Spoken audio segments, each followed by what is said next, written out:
Ahora empezamos a grabar la presentación.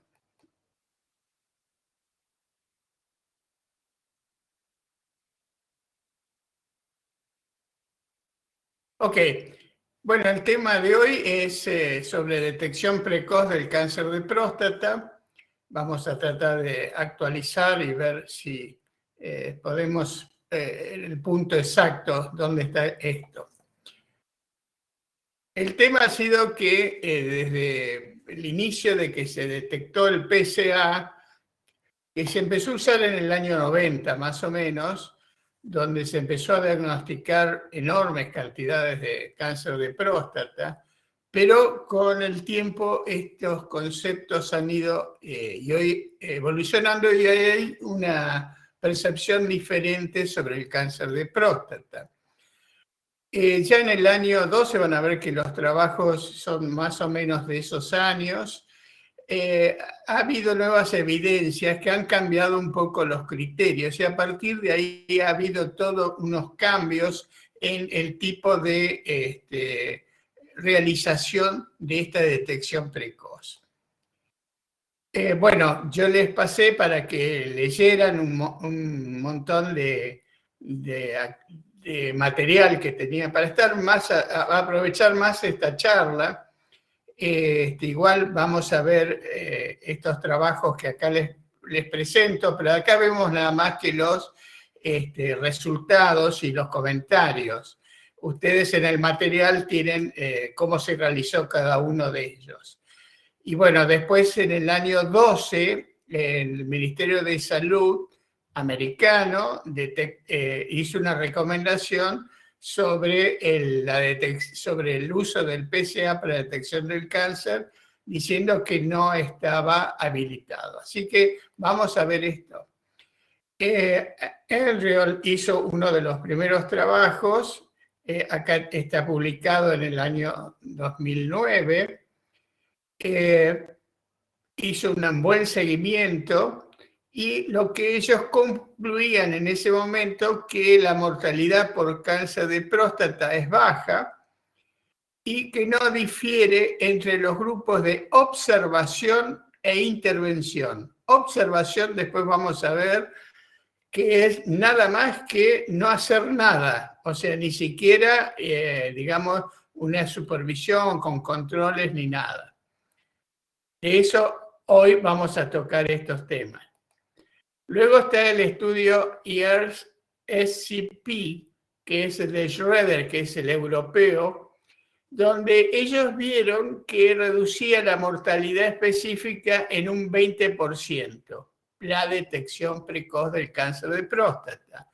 Pero bueno, ellos ya ahí empiezan a marcar que el gran peligro que había era el sobrediagnóstico.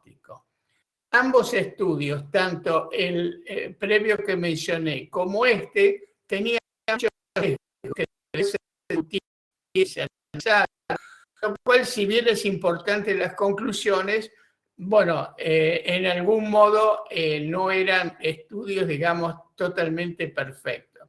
Que por supuesto hacer esto en grandes poblaciones es complejo. Y luego está el estudio PIVOT. PIVOT es PI es intervención prostática versus observación como tratamiento. Eso es lo que significa PIVOT. Por supuesto, es un estudio en cánceres localizados de próstata, o sea, cánceres que están nada más que en la glándula. Entonces, en la conclusión a las cuales ellos llegan, compararon prostatectomía radical como tratamiento quirúrgico y la observación, que era nada más que no hacer nada. Bueno, lo hicieron a 12 años y, bueno, ellos, la conclusión a la cual llegaron era que la prostatectomía radical no reducía la mortalidad global ni específica. Esto era muy contundente. Pero nosotros ahora tenemos que empezar a analizar estos problemas. Lo que se ve es que, evidentemente, con la aparición del PSA, llegamos a un sobrediagnóstico de la enfermedad, comparado con la década de los 80, fue una curva ascendente, por supuesto que, digamos, en los años 90, el concepto era el cáncer mata, entonces donde diagnosticábamos un cáncer, lo tratábamos y una de las mejores opciones que teníamos en ese momento era la radioterapia o, por supuesto, la cirugía radical de próstata. Además, tenemos que ver que el mismo tratamiento, la prostatectomía radical, que es una operación que extirpa toda la glándula con las vesículas seminales y a veces con los, digamos, manguitos neurovasculares que están a los costados de la próstata, tiene una morbilidad determinada y por supuesto que el diagnóstico, que es la punción biopsia prostática, también tiene su morbilidad. Entonces, todos son aspectos que tenemos que observar. Al principio estábamos, digamos, en una cuestión de que, bueno, el cáncer era peor que cualquiera de las cosas que nosotros podíamos provocar. Pero bueno, gracias a Dios ha habido una evolución en la concepción de esto. Bueno, digamos, esto lo menciono acá abajo a George Orwell, que bueno, la novela de él, que es Animal Farm o La rebelión en la granja, donde yo le saco digamos, lo que él dice en esa famosa frase, que todos los animales son iguales, pero algunos animales son más iguales que otros, que era esta cuestión de lo que pasaba en esa novela. Bueno, yo lo que pongo acá, por supuesto truchándolo a Orwell, y que me disculpe, es que todos los cánceres de próstata son iguales, pero algunos son más iguales que otros. Espero que entiendan la ironía de la expresión. Entonces, es fundamental diferenciar unos cánceres de próstata, utilizando, por supuesto, esto lo van a ver en todo lo que es oncología. Hoy en día se tiende a estratificar por riesgos a los pacientes oncológicos y adecuar a eso, digamos, tanto es diagnósticos como tratamiento. Pero resulta que si uno, en el mismo trabajo que se hizo el Pivot, miraba el adendum, que era un agregado al trabajo, que eso, digamos, está publicado como en el mismo momento, pero, digamos, no fue sobre lo cual se basaron para... Y ahí surge algo muy interesante. Vamos a ver que esto ya ustedes lo conocen, que es la escala de Gleason. Ustedes saben que es una... El Gleason es así, uno mira la célula y la célula, el patólogo, por supuesto, dice esta célula tiene características oncológicas o de cáncer. Y luego mira la estructura que, digamos, del estroma. Y de acuerdo a eso, clasifica en diversos grados de malignidad. Inicialmente, la escala de Gleason iba de 1 a 5. Luego se vio que los grados 1 y 2 en realidad no eran cáncer y, digamos, se considera cáncer a partir del 3. Veo una mano elevada de Hidalgo. ¿Vos querés decir algo?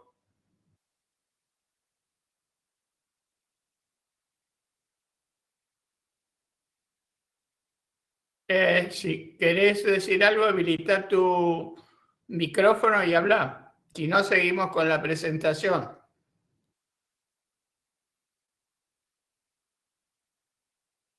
Bueno, eventualmente volvé a presionar la mano si realmente querés hablar. Bueno, sí, bueno, está bien. Habla nomás o escribí en el chat.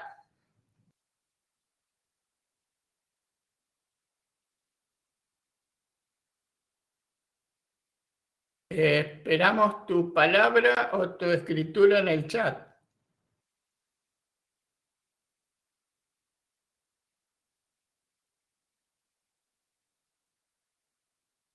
A ver, ¿dónde estás, Hidalgo? Servi Hidalgo es tu nombre. Bueno, si no intervenís, sigo adelante, si no nos vamos a atrasar mucho. No tengo inconveniente que hables, pero... Ok, bueno, habíamos dicho entonces que la escala de Gleason va de 3 a 5 y después se hace un score, que es sumar las dos, digamos, grupos o tribus celulares, la más común y la que tiene menor frecuencia. Y de eso se arma entonces un grupo que van de los dos más chicos, 3 más 3, al más grande, que es 5 más 5. Para lo cual, la Sociedad de Patólogos Internacionales lo que hace es hacer una escala pronóstica, en la cual está el grado 1, son aquellos Gleason 6, que serían los 3 más 3, y acá hay una diferenciación en el grado 2 y 3, en el cual está el grado 3 es el más frecuente, o el grado 4 es el más frecuente, con lo cual en este caso, digamos el nivel grado 3 es el que tiene mayor peso oncológico negativo. Y por supuesto después está el 4 más 4 y todos los arriba de eso, que son donde hay intervención del 5, aunque sea en primero o segundo lugar, es mucho peso en bajar el pronóstico de ese paciente. Bueno, esta es una manera. Y ahora vemos que D'Amico, ya hace muchos años, había hecho una clasificación, estratificación. No importa que sepan qué es esto, después lo pueden ver en detalle, pero sepan que se dividió los tumores en 3 grados de riesgo. Pero ¿qué pasó entonces si nosotros vamos al pivot y estratificamos los pacientes de acuerdo a los grupos de riesgo de D'Amico? Y vemos que los pacientes de riesgo bajo, realmente, la curva roja es la intervención, vemos que con el riesgo bajo, realmente los que iban a intervención a largo plazo tenían mucho peor pronóstico. Ahora, ¿qué pasaba con riesgo intermedio? Las curvas empiezan a separarse y en aquello de riesgo alto, evidentemente, aquellos que solamente eran mirados tenían una evolución mucho peor, o sea, la mortalidad era mucho mayor. Entonces, esto hay que analizarlo a la luz de esto, o sea, por eso la importancia de estratificar los tumores.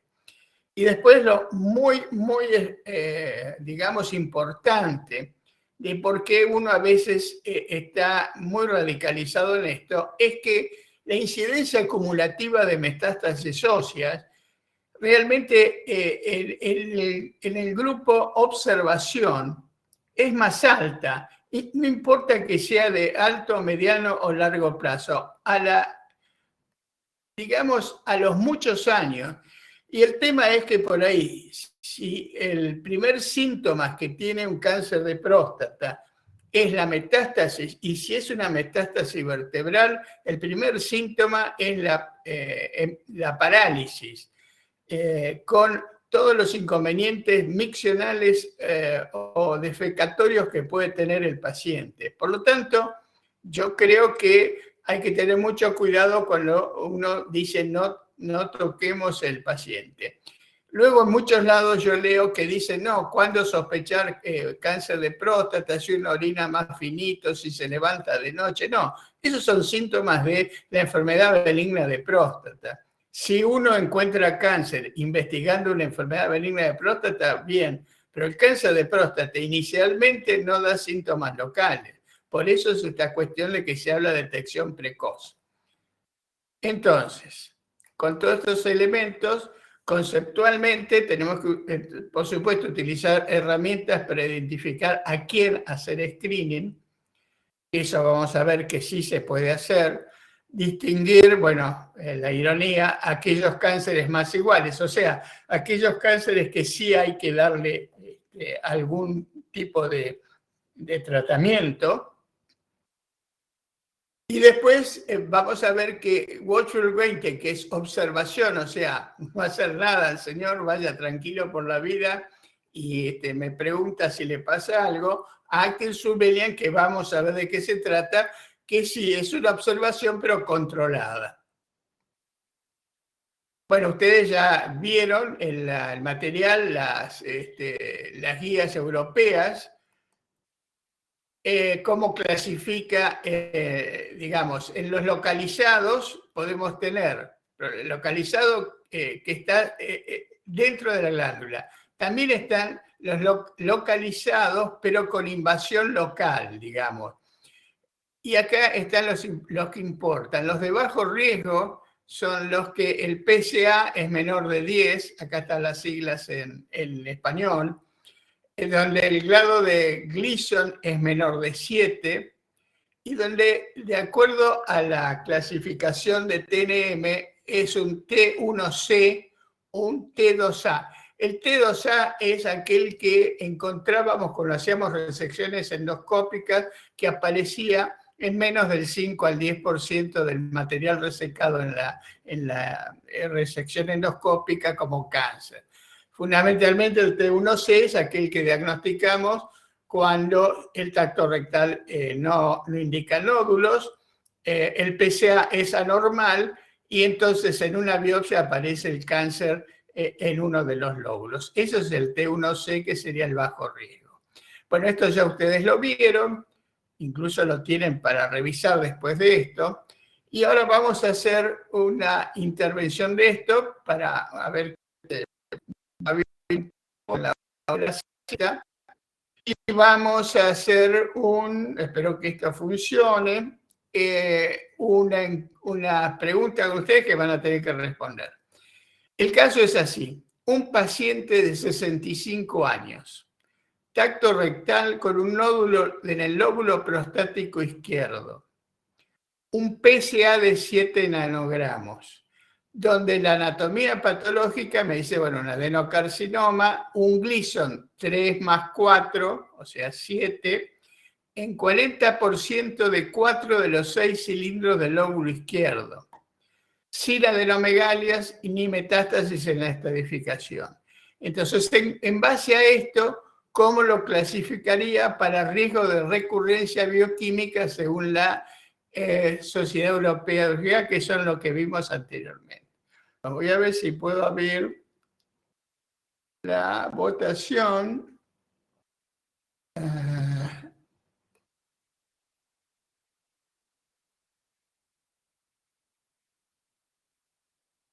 Un segundito que pongo lo... Ok. Ahí la sección. Vamos a ir viendo.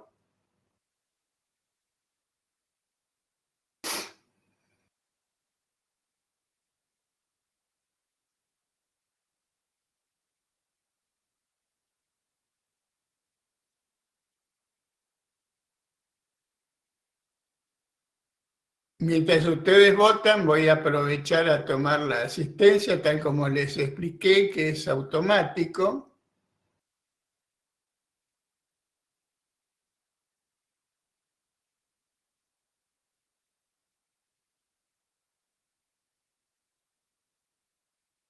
Bien.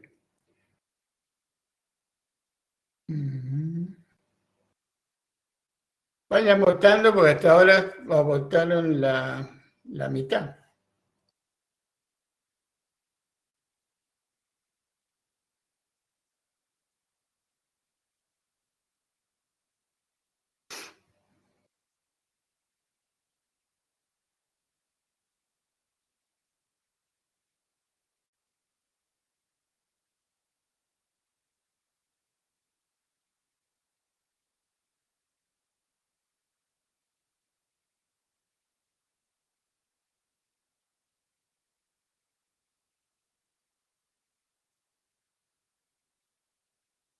Bueno, con lo que tenemos, vamos a ir adelante, porque veo que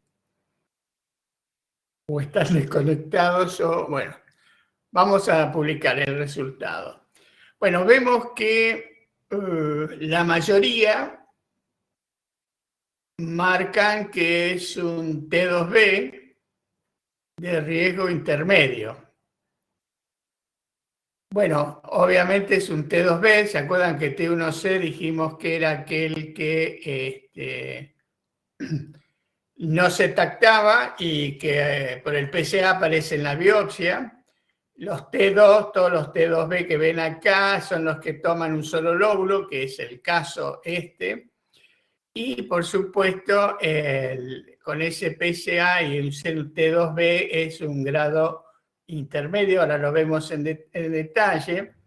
O sea que, bueno, ahora los que votaron otras opciones, revisen a ver por qué no lo hicieron bien. Y acá vemos, este es un T2A, la flecha acá se corrió, es un tumor que involucra la mitad o menos de un lóbulo. Acá vemos el que es un riesgo intermedio, fundamentalmente porque es un T2B, digamos. Así que esa es más o menos la interpretación de esto. Bueno, ahora vamos a ver... Ups. ¿Verdad que?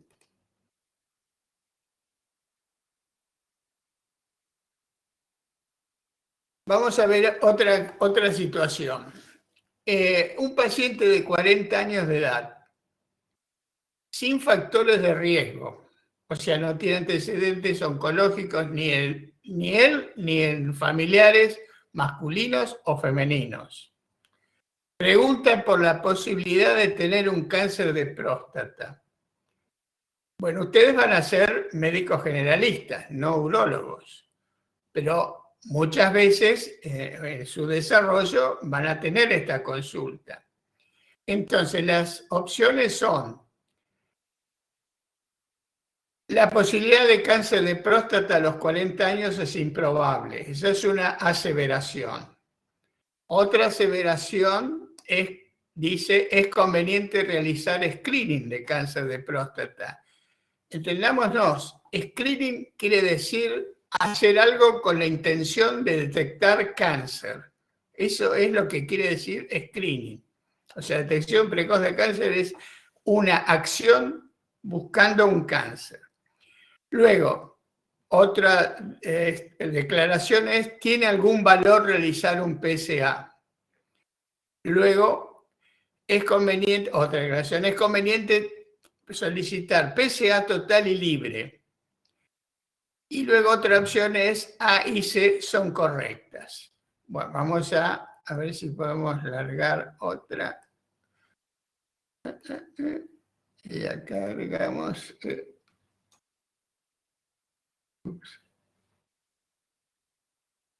Ok, ahí largamos la... Traten de votar más rápido, así seguimos adelante. Bueno, lo interesante de esto es que se les mueva un poco la glía neuronal. Es un chiste, no lo tomen como algo agresivo.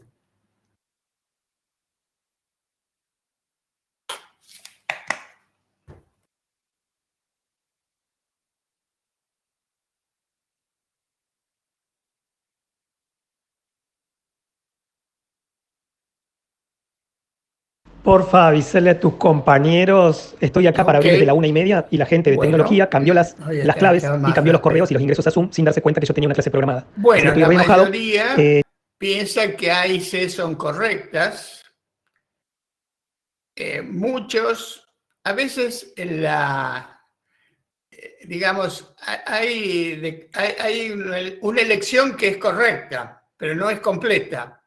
O sea, aquellos que opinan que la posibilidad de cáncer de próstata a la edad es improbable, tienen absoluta razón. Pero la respuesta, de acuerdo a lo que yo estoy preguntando acá, es incompleta. Luego, los que opinan que A y C son correctas, es aquellos que piensan, con mucha razón, que decirle al paciente que es difícil que tenga un cáncer a los 40 años, pero que sí tiene algún valor realizar el PSA, es el modo correcto. Luego, bueno, obviamente por eso los que contestaron que es conveniente realizar búsqueda de cáncer de próstata, no, por eso lo dije bien claro, screening es intención de buscar cáncer. Y el pedirle un PSA a los 40 años, vamos a ver ahora en la explicación, que no es ir a buscar un cáncer. Y luego, bueno, el PSA total y libre es algo que pedimos, y eso lo van a ver en la clase, hay una lección en el sitio de PETCO de Urología, donde explica dónde se usa el libre y el total. Eso se usa cuando estamos haciendo detección precoz de cáncer de próstata, y el PSA está entre 4 y 10, para definir si es más frecuente la biopsia o no, se toma esta relación. Y se dice que si es arriba de 0,17 es poco probable que la biopsia dé un cáncer.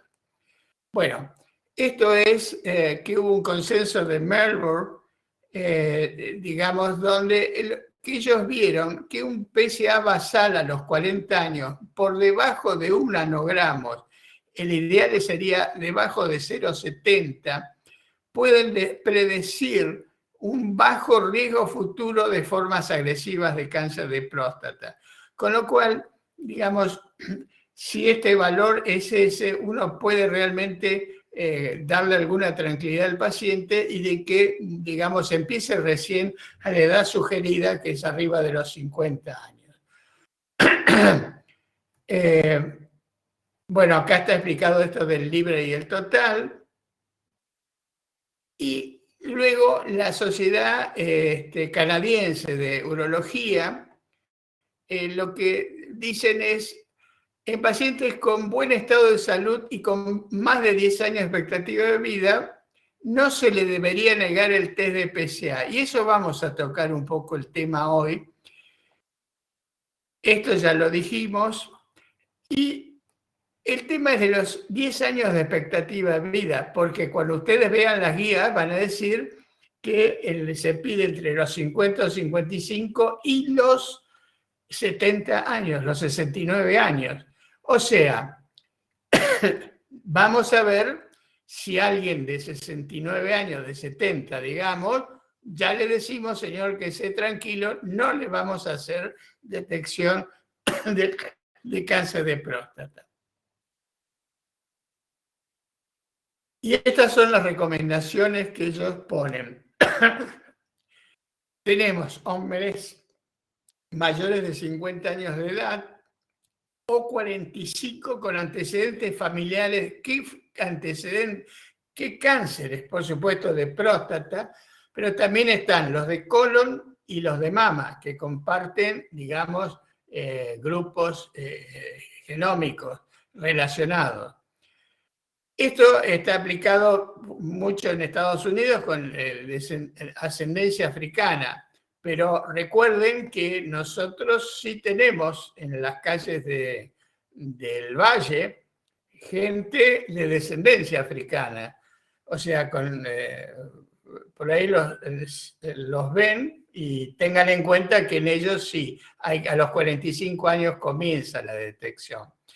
Y luego aquellos que tienen la mutación del BRCA2, que esos son pacientes que han tenido estos antecedentes oncológicos y que por consejo, digamos, de genetista, le han indicado que se haga este dosaje. Bueno, esta cuestión de la discusión de los 10 años de vida, yo le pregunto, de acuerdo al censo del 2010, ¿cuál es la expectativa de vida en varones de 70 años que no tengan comorbilidades severas?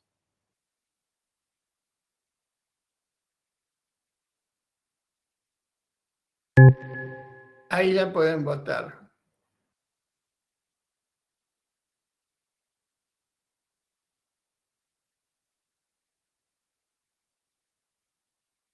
No sé si Sí, es ustedes la han, anterior, han es similar a leído la el que libro La Guerra del Chancho, ¿no? digamos, en el otro cuatrimestre, Espero que no. Bueno, ahí querían matar a todos los viejos, así. porque eran un peso para la sociedad. Pero bueno, tengan en cuenta que ustedes van a estar enfrente de alguien de 70. ¿Y cuál es la visión de ustedes de decirle, mire señor, no le vamos a hacer esto porque realmente su expectativa de vida no amerita? Ok, bueno, Sí, es la estamos anterior, es similar a cercanos la al que di, número. digamos, en el otro cuatrimestre, así que si pueden verla, mejor, Vamos a y así después publicar. charlamos las cosas, porque independientemente de las clases van a surgir dudas, y ahí estará lindo, porque Bueno, es una clase hermosa que tiene que ver, digamos, están con un nuevo divididas las pensamiento y un enfoque que tiene que ver con opiniones entre B y D. Ajá. Y después le siguen los que piensan que es 11 años. Yo quiero abrazar a los que dijeron 15 años, así que, o alguno que dijo, realmente, si yo siguiera tomando examen, le pondría 10 cuando lo tomara, ¿no? Ahora vamos a ver el resultado.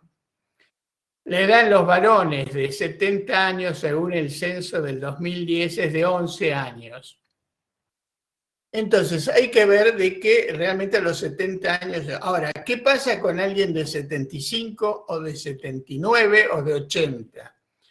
Entonces, si ustedes tienen un paciente de 80 que está absolutamente lúcido, sano, va a tener algunas cosas, puede tener hipertensión, pero es alguien que está activo, lleva su vida profesional o comercial o empresaria.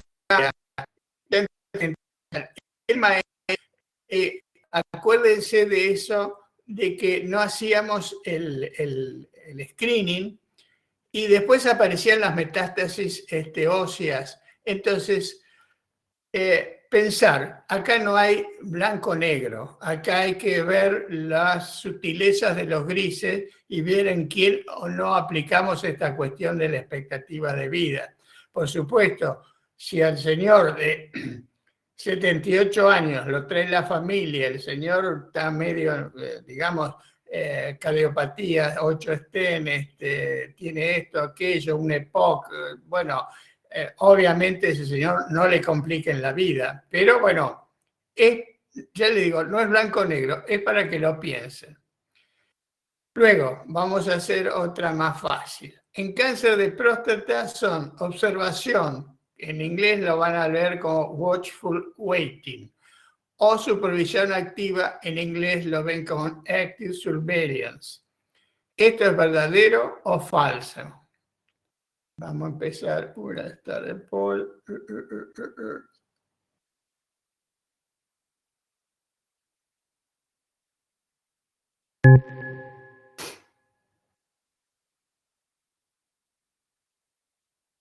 Creo que el sistema es, por lo menos se divierten un rato.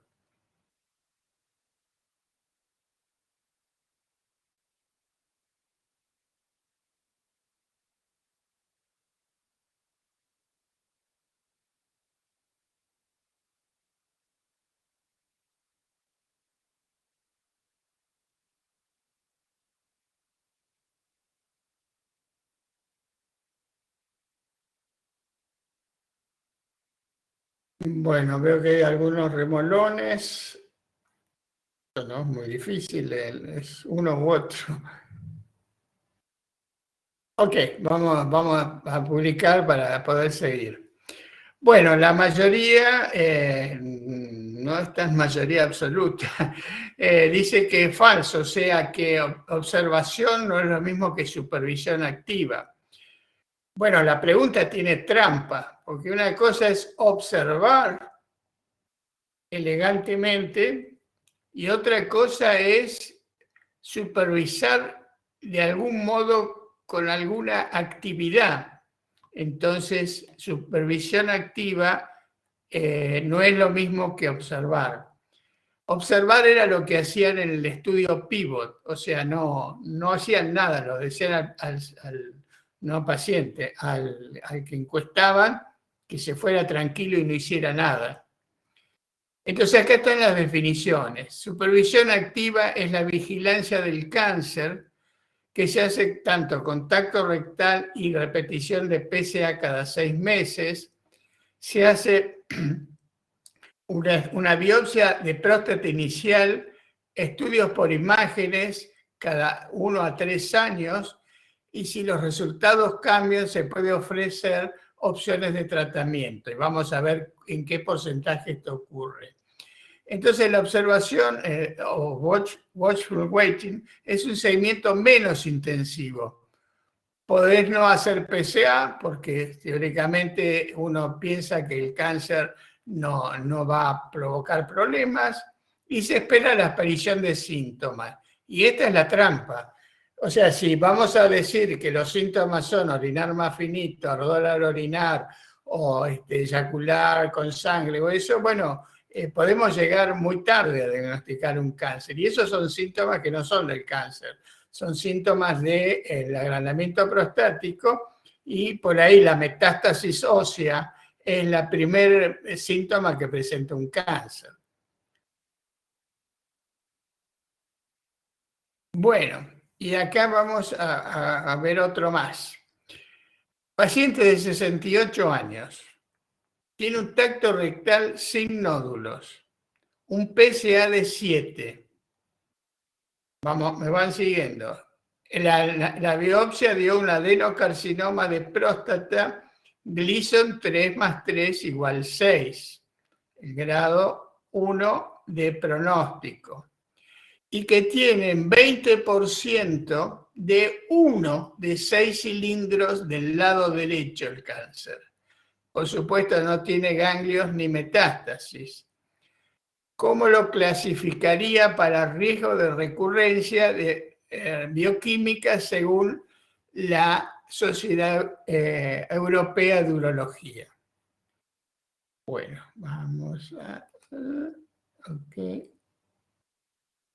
Espero que agrego todas las opciones y largamos la...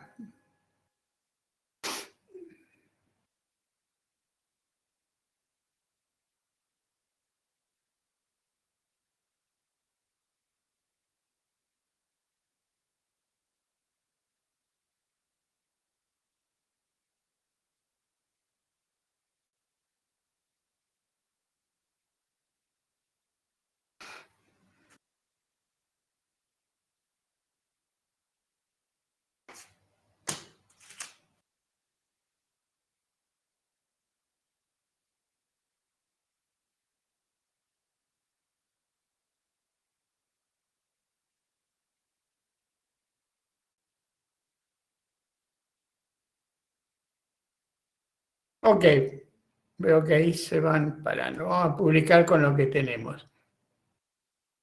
Bueno, la mayoría piensan de que este es un T1C.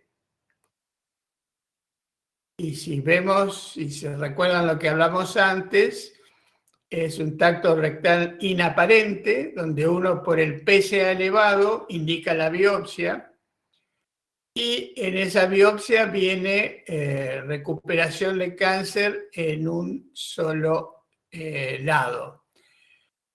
Además, digamos, vamos a ver después esta cuestión de que es en un solo cilindro el 20%. Bueno, evidentemente, digamos, los que contestaron, B y C es un TK, no es un... Aquí la confusión es que, ¿por qué la biopsia dio? Acuérdense que esto se desprende de la anatomía patológica, pero clínicamente es un inaparente al tacto rectal con un PSA elevado. Acá tienen entonces el T1C, es el tumor identificado por biopsia con aguja y que el tacto rectal no indicaba nada. Y por supuesto, todos los T1C, salvo que el PSA fuera mayor de 10 o el grado sea mayor de 7 de Gleason, es de bajo riesgo. O sea que, digamos, la respuesta inicial es un T1C de bajo grado. Ahora, ¿ustedes qué piensan? Si bien esto es un poco avanzar, digamos, no es estrictamente para un nivel de grado, pero ¿qué tratamiento recomendaría de común acuerdo con el paciente? Esto es fundamental siempre discutirlo junto con él. En el ejemplo previo, que era un T1C, N0, M0, clasificación de bajo riesgo, y de acuerdo al grado de la sociedad de patología, tenía entonces un solo cilindro, un 20% y un PCAD. ¿Qué indicarían? Observación, supervisión activa, radioterapia en cualquiera de sus formas, la 3D, ultramodulada o las que haya, braquiterapia, que es la inserción de semillas de oro radioactivas en la próstata, o la prostatectomía radical. Entonces, ahora vamos a empezar. Y ahí tienen para votar un poquito.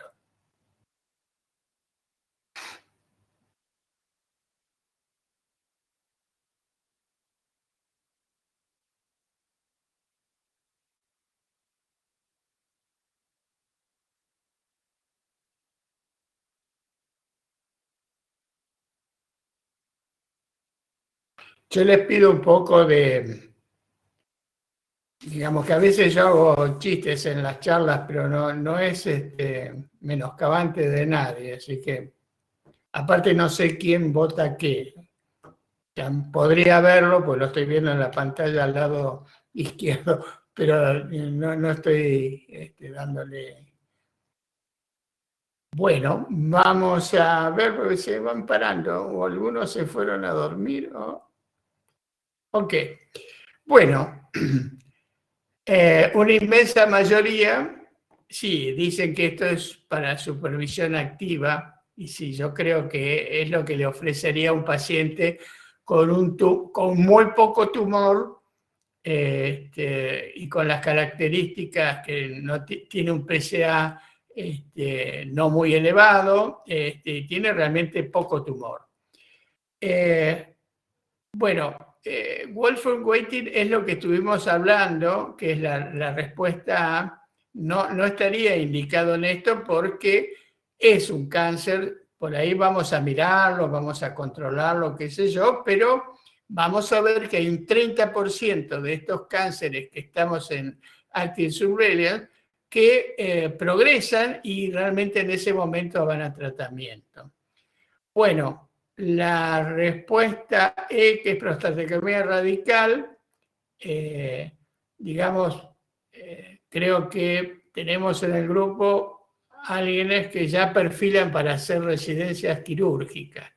No, la prostatectomía radical en este caso sería realmente muy agresiva, pero puede ser que si se ponen de acuerdo con el paciente, decirle, mire, usted podría no tener ninguna acción, y bueno, digamos, tiene esta opción, pero fíjese que tiene esta morbilidad, disfunción eréctil, por ahí incontinencia, etcétera, etcétera. Bueno, pero si el paciente dice, no, yo quiero sacarme el tumor, bueno, la respuesta de prostatectomía radical no estaría mal. Luego, radioterapia o, a ver, sí, es radioterapia. Y también sería un paciente que realmente prefiere tratarse, pero en realidad uno debería. Por supuesto, la braquiterapia prácticamente hoy en día no se indica. Ha sido superada por cualquiera de los métodos de radioterapia, digamos. Por supuesto, después traía muchos inconvenientes. Y además es un procedimiento que se hacía en algunos lugares muy en particular. De todos modos, la respuesta lógica ideal es que es el paciente ideal para Active Surveillance. O sea, porque estamos pensando en cuestiones, acuérdense, ya aquí pasamos la etapa de sobrediagnóstico, que después vamos a ver cómo luchamos. Acá estamos en la etapa de sobretratamiento.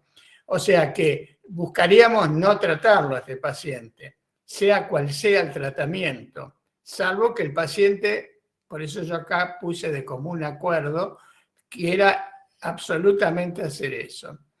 Entonces, los candidatos óptimos para Active Surveillance son estos, el grupo de los patólogos 1, o sea, el Gleason 3+3, con un solo cilindro positivo, y que esto hace que si es un 20% uno está pensando en un tumor de no más de 5 milímetros de diámetro. Con lo cual estos son los que llamamos cáncer de próstata indolente, que es aquel que es muy baja probabilidad de que digamos, en la expectativa de vida del paciente no provoca nada.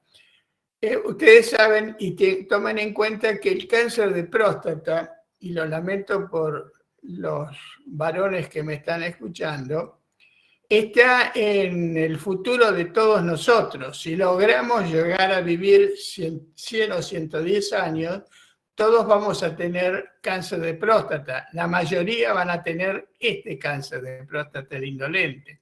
De hecho, en fallecidos por otras causas a los 80 años, en la anatomía patológica de la autopsia, se encontró que había en un 20% nódulos de cáncer de próstata. O sea, si a los 80 años todos tenemos ese porcentaje probable, eso va aumentando. O sea, la próstata está diseñada para ser útil y funcional hasta los 25 años, punto de vista biológico de la especie humana. A partir de ahí, hemos logrado vivir hasta esta edad gracias al avance científico, tecnológico, etcétera, etcétera, pero la próstata se rinde y empieza a funcionar mal, y eso el día que estudien urología como residentes van a ver por qué entre esas relaciones estroma-epitelio hace que se empiecen a producir los cánceres de próstata. Bueno, y ahora vamos a ir un poquito a los temas de sobrediagnóstico y sobre tratamiento.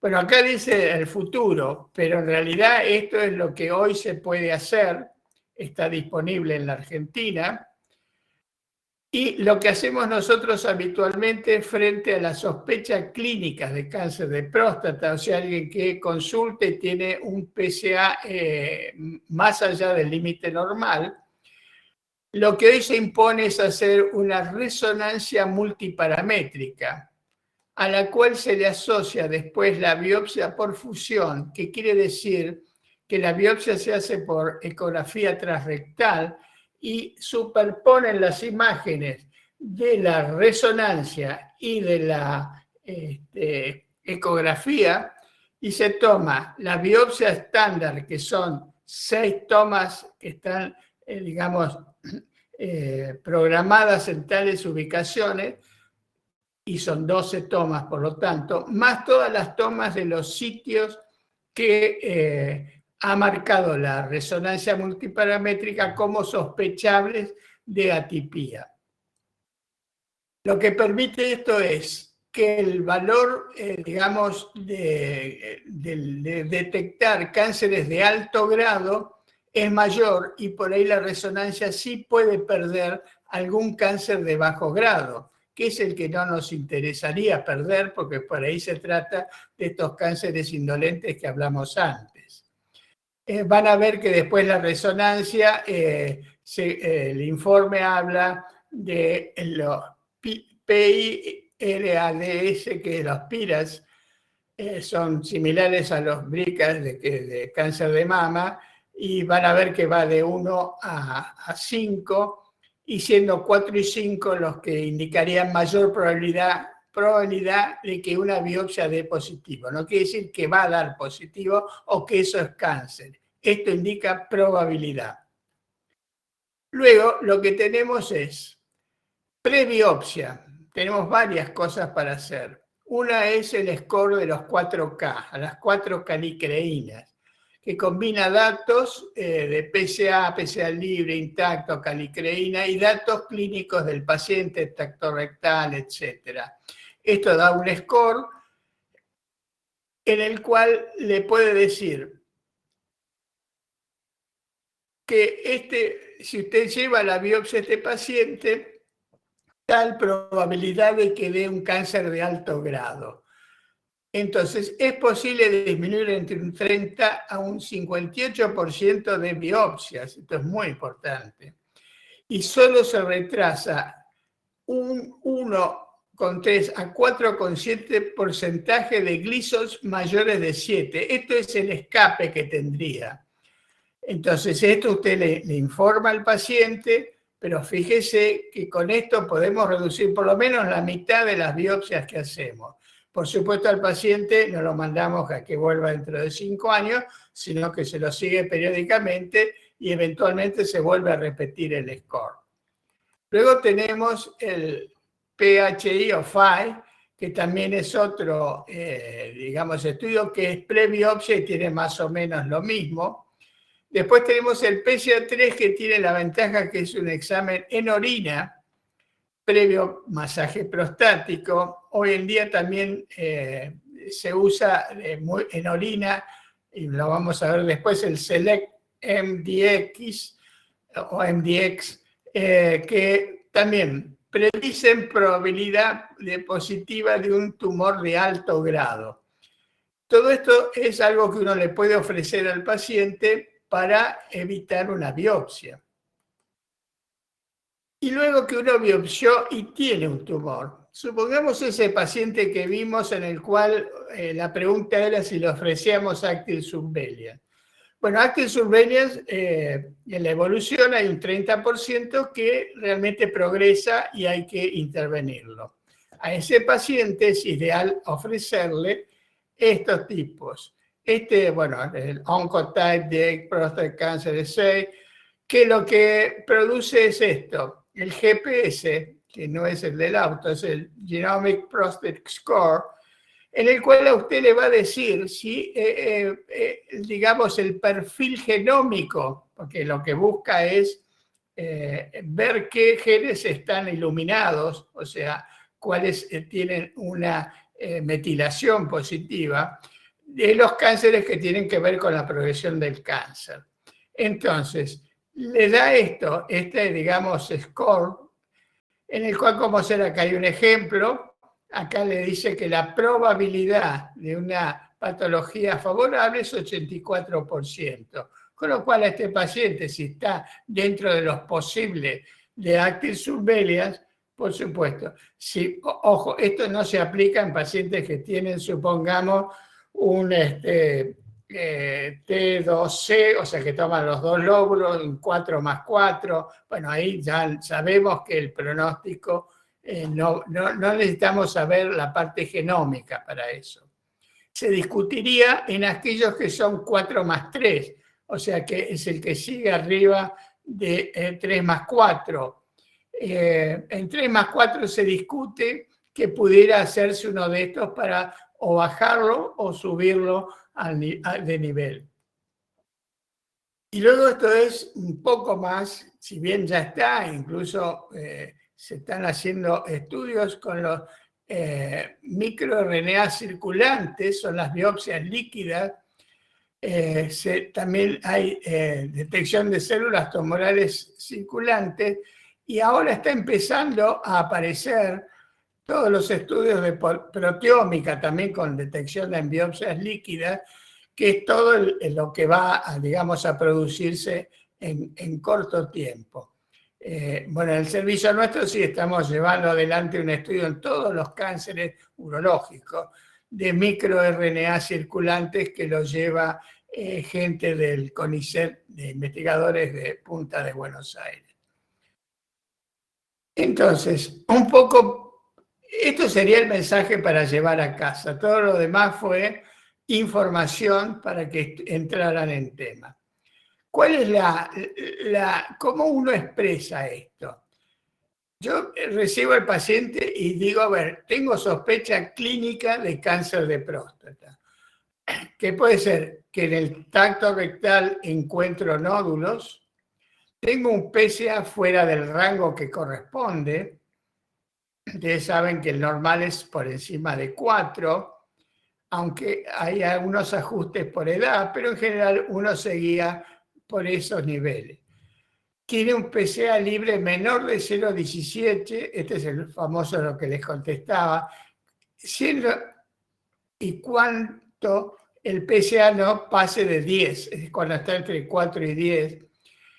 La expectativa de vida, la famosa de los 10 años, y el estado clínico, y tenemos las opciones que podemos decirle que puede usar el 4K, el FA, el PSA3 o este Select MDX que también se hace en orina.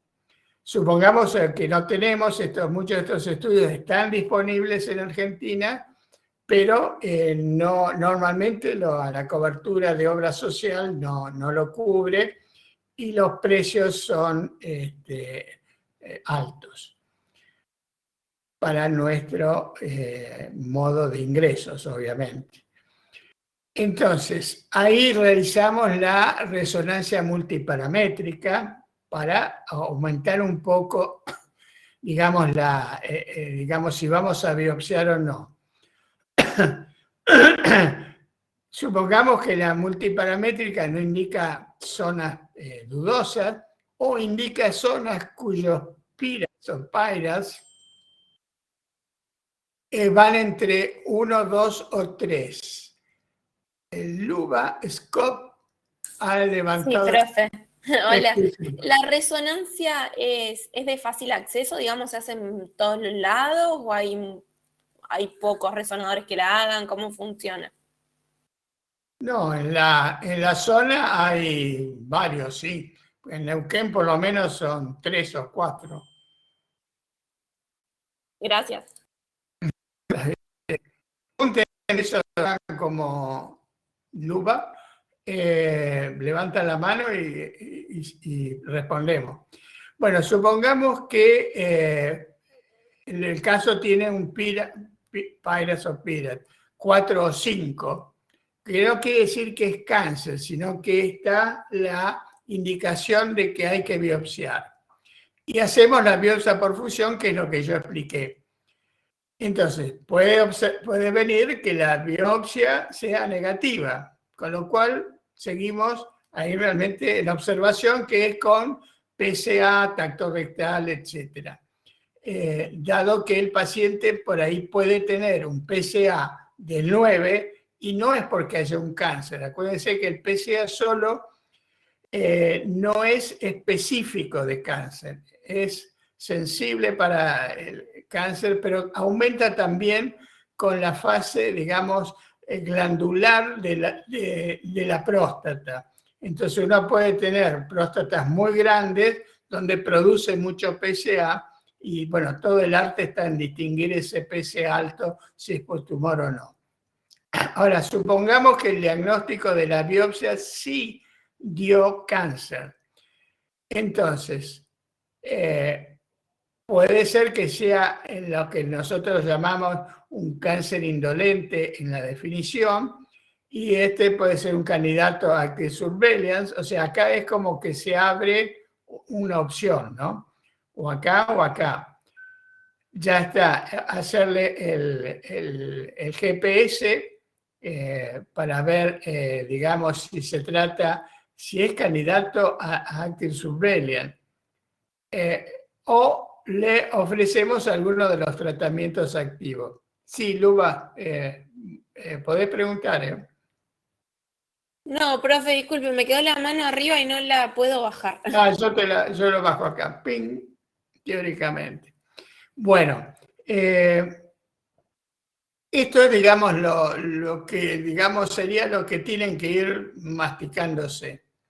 Hasta aquí fue un poco de información, de discusión. Esto es el criterio que, digamos, aplicamos hoy los urólogos para seguir esto. También yo les hice una pregunta de qué tratamiento, ustedes no tienen por qué saber, nada más que sí sepan que los tratamientos activos, ya sea la prostatectomía radical, tiene sus morbilidades y aún la radioterapia tiene un cierto grado de morbilidad. Lo que sigue ahora es nada más que información digamos, periodística casi. quiero hacerles ver algo de lo que sigue hacia el futuro, un poquito más lejos, pero es algo que yo entiendo que tienen que empezar a tener en cuenta. Bueno, le puse poéticamente más allá del futuro. Bueno, el tema es la cuestión epigenética. ¿Por qué traigo estos temas? Si ustedes, bueno, por ahí no leen en los diarios, pero en los diarios hoy en día aparecen noticias que dicen, bueno, gracias a la epigenética, bla, bla, se pudo hacer tal cosa. Bueno, hoy en día hasta en las noticias comunes, ni hablar en las publicaciones científicas. Bueno, sepan que es muy importante la cuestión epigenética y vamos a ver alguna aplicación. Hay entonces elementos, acá está la lista, no tienen por qué, es nada más para que son elementos que, digamos, metilan o desmetilan las histonas. Las histonas tienen unas colitas en las cuales, digamos, se puede metilar o desmetilar. Eso hace que se abran y permitan entonces que los genes quedan expuestos para la, digamos, producción del RNA mensajero y todo eso. Y luego tienen otros que permiten la acetilación de estas colitas de las histonas. Entonces, esto es todo un mecanismo epigenético con respecto a histonas y luego están metiladores y demetiladores de los mismos lugares donde se activa cada gen. Entonces, esto por supuesto tiene que estar abierto, o sea, abierto por las redes de DNA y acá. Bueno, entonces hay modificadores de las histonas y modificadores del DNA. Todo esto es importante, es todo un concierto que hay atrás. Pero ¿qué importancia puede tener saber sobre esto? Esto es más bien para los urólogos, pero fíjense lo que está viniendo en la especialidad o lo que ustedes hagan aún en medicina general. Entonces acá se ha visto que esta metilación de estos promotores, no importa cuáles son, tendría mayor sensibilidad y especificidad que el PSA, o sea que en algún momento en el futuro vamos a tener algo que sea más específico de cáncer que el mismo PSA. Luego, la metilación, si esto es lo que ven ahora en orina, es mucho de lo que están buscando en estos PSA3 y el Select MDX. O sea, esto ya está así. O sea, esto es en la época que se repetían las biopsias y se veía que después de tal biopsia no aparecía nada. Bueno, esto es que si esta metilación cuantitativa, esto quiere decir que en estas colitas que llevan las histonas o incluso en los promotores, reciben en cada una de las secuencias del promotor más o menos metilación. Entonces, un grado cuantitativo de metilación del promotor. Entonces, eso se ha visto que si uno logra tener un nivel de corte, puede predecir que repetir la biopsia va a dar negativo. Entonces, esto en algún momento puede prevenir repetir biopsias innecesarias. O sea, la epigenética tiene un gran peso. Luego, esto también para que tengan una foto y sepan que existe. Que existe algo que es la edición epigenética. O sea, hay esto que lo deben haber visto en revistas, CRISPR-Cas9, que es algo que se descubrió que permite editar el genoma. Esto fue un premio Nobel de Biología en el año 2020, se había estudiado en animales y a partir de acá se vio que se puede aplicar en humanos y permite sacar pequeñas secuencias del ADN e insertar otras o simplemente, digamos, silenciar un gene determinado. Esto más o menos funciona así, es todo un aparato que es una plataforma. Este clip tiene un nombre largo que yo ni me acuerdo, pero Cas9 es lo que corta, que es guiado por un segmento de ARN. Uno le da la secuencia con la cual esta tijera tiene que ir a buscar dentro del ADN e incluso del ARN tal sector y cortar ahí. Entonces, extiende la doble cadena y, bueno, tiene una marcación de nucleótidos. O sea, lo que tiene que llevar es que esto permite editar epigenéticamente el genoma. Luego, entonces, aplicaciones, pero yo quería mostrarles dentro de todas las cosas que puede hacer. Esto es knockout o knock-in, o sea, activar, desactivar. Bueno, oncogenes, todo esto ustedes lo conocen de biología molecular, pero tengan muy en cuenta de estos genes relacionados a los cáncer stem cells. Todos saben lo de las stem cells o células madre, pero hoy en día se considera muy importante el concepto en oncología de las cáncer stem cells. El cáncer de próstata es conocida la acción de los cánceres stem cells que tienen que ver con aquellos cánceres que después van a ser más agresivos. O sea, esto tiene mucha importancia y es todo algo que está en proceso de investigación.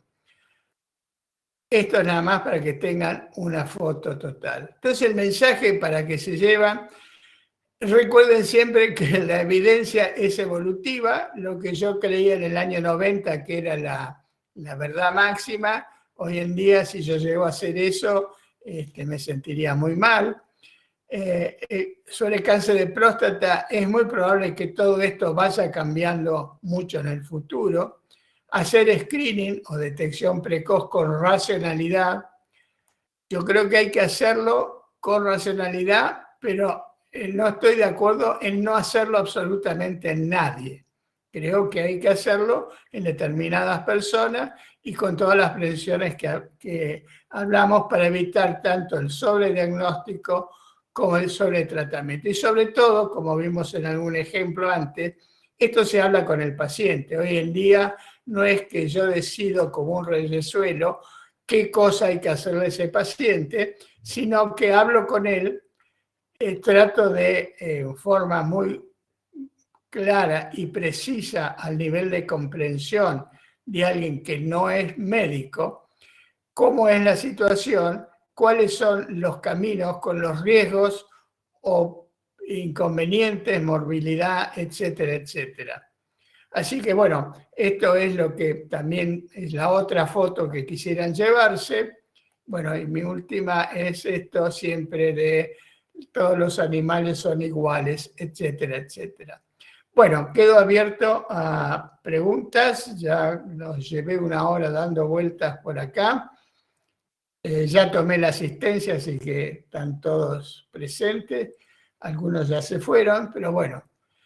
Algunas preguntas, comentarios, etcétera. Sí, Luba, adelante. Profe, hay dos preguntas antes que yo igual en el chat. Así que si quiere contestar esas, después yo hago la mía. A ver, espera que me fijo el chat.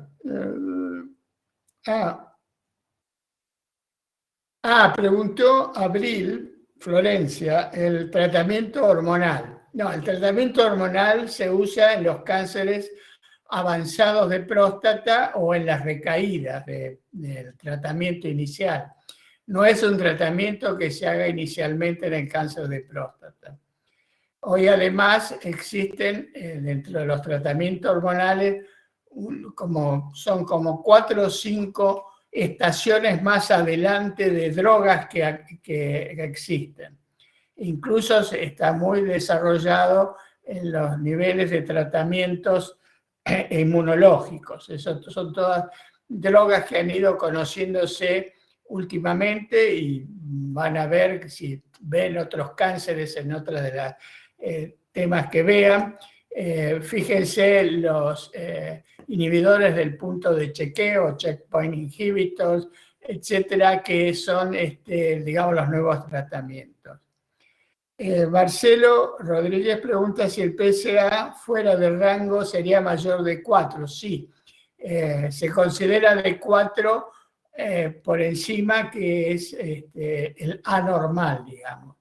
Por supuesto, entre 4 y 10 es el que, digamos, tratamos de hacerle un PCA libre, y por encima de 10 ya no tenemos dudas en, por lo menos, mencionarlo como paciente con sospecha clínica de cáncer de próstata.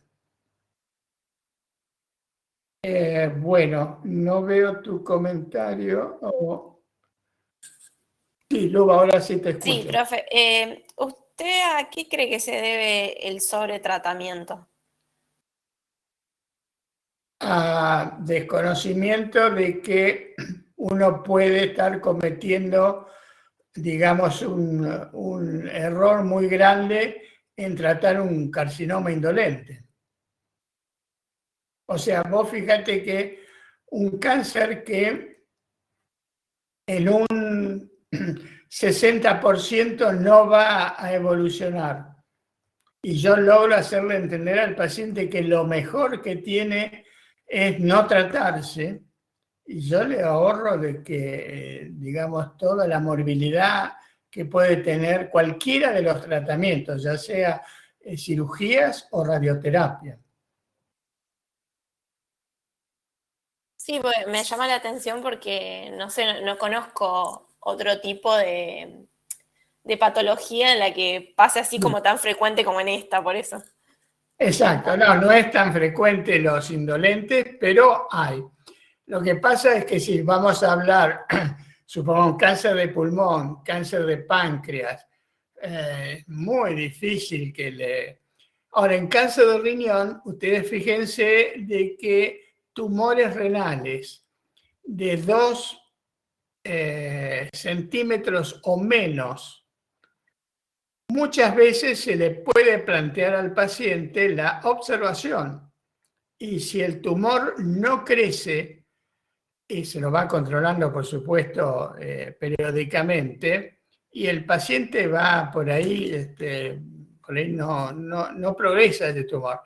Lo que pasa es que nosotros estamos en pañales todavía de entender cómo funciona el equilibrio entre la inmunidad oncológica y los tumores. Recién estamos aprendiendo a saber cuáles son las cascadas intracelulares, la relación con los receptores, la multiplicación de los receptores que bloquean la acción inmunológica, cómo funcionan los linfocitos T, los killers, etc. Creo que recién se sabe mucho, pero creo que todavía no tenemos toda la imagen, la figura total de esto.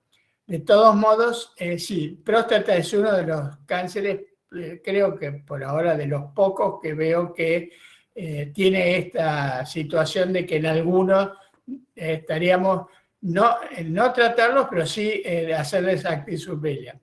Y ya te digo, en cáncer de riñón está ese caso muy especial, y a veces vos ves en alguien de mucha edad con comorbilidades, ¿qué tiene si ese tumor de 2 centímetros? Y si, bueno, lo vigilo, si veo que crece de tamaño, etcétera, en un año crece a 3 y pico centímetros, bueno, ahí obviamente es preferible tratarlo. Perfecto, profe, muchas gracias, muy interesante.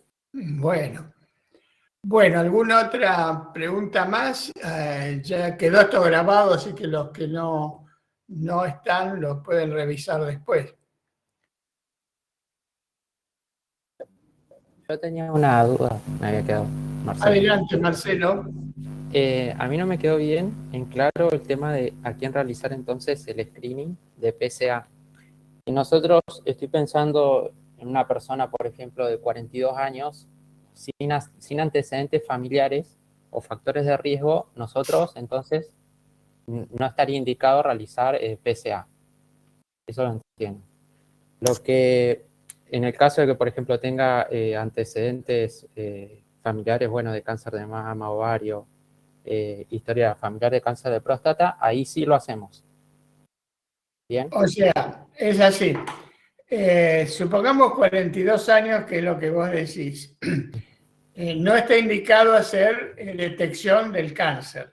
Perfecto. Sí. El cáncer es muy frecuente. Ahora, vos podés pedirle un PSA y si te da de 0,7 para abajo, es decir, mire, lo tranquilizás, mire, usted tranquilamente espera los 50, 55 años para empezar. Después, la otra opción que vos me decís, 42 años, con antecedentes de cánceres oncológicos propios, familiares, ya sean masculinos o femeninos, y yo le haría un PSA. Y si el PSA me da a los 42 años 2,5, 2,8, 3, que no es que tenga cáncer, le diría, mire, la probabilidad de que tenga algún cáncer en los próximos 20 años es mayor. O sea, a ese paciente quizás sí le diga, hágase un PSA a los 45 años y luego siga cada 2, 3 años, y si vemos que supera los 4, nosotros tenemos pacientes de 48 años, 49, 50, que con PSAs altos y cáncer de próstata. O sea, esa es no sé si te queda claro en esas dos opciones que tendría con un paciente de 42 años. Bien, entonces, mayores de 50, 55, sí lo podemos realizar, o sea, ofrecer libremente, realizar el PSA hasta los 69 años, ¿no? Exacto. Y mayores de 70, no. No, si de acuerdo al estado en que esté el paciente. Claro. Si tiene 70 años y está impecable, y vos sabés que la expectativa de vida sea 81, 82, 83 años, y yo por lo menos le pregunto, mire, tiene esta chance. Ahora, vos fíjate que entre los 50 y los 69, sí, respetás el límite de 4. Después de 4 ya te fijas a ver qué variantes puede. Fíjate que en algunos casos de pacientes que puedan hacer estos exámenes, el 4K, el PSA3, etcétera, en orina, donde, digamos, te va a decir conviene hacer la biopsia o no, y bueno, ahí está salvando muchas biopsias. Por eso se habla de diagnóstico. Y sobre tratamiento es cuando yo tengo diagnosticado un cáncer, hay algunos que realmente entran en esta margen de active surveillance, que, digamos, solamente falla, digamos, el seguimiento en un 30%, no falla, bueno, el seguimiento hace que en un 30% vayan a una, digamos, tratamiento activo. Pero si yo le puedo ofrecer el GPS, digamos, alguien que va a empezar Active Surveillance, le dice, no, mire, promotores que hablan de progresión están activados, usted conviene que se trate activamente con alguna cirugía o radioterapia y no haga Active Surveillance. Esa es la ventaja de poder usar estos marcadores. No sé si quedó ya más me quedó o menos. claro. Ya me puedo ordenar ahí. Gracias. Muy bien. Sí, es un tema con matices, por eso. Bueno, ¿alguna otra pregunta?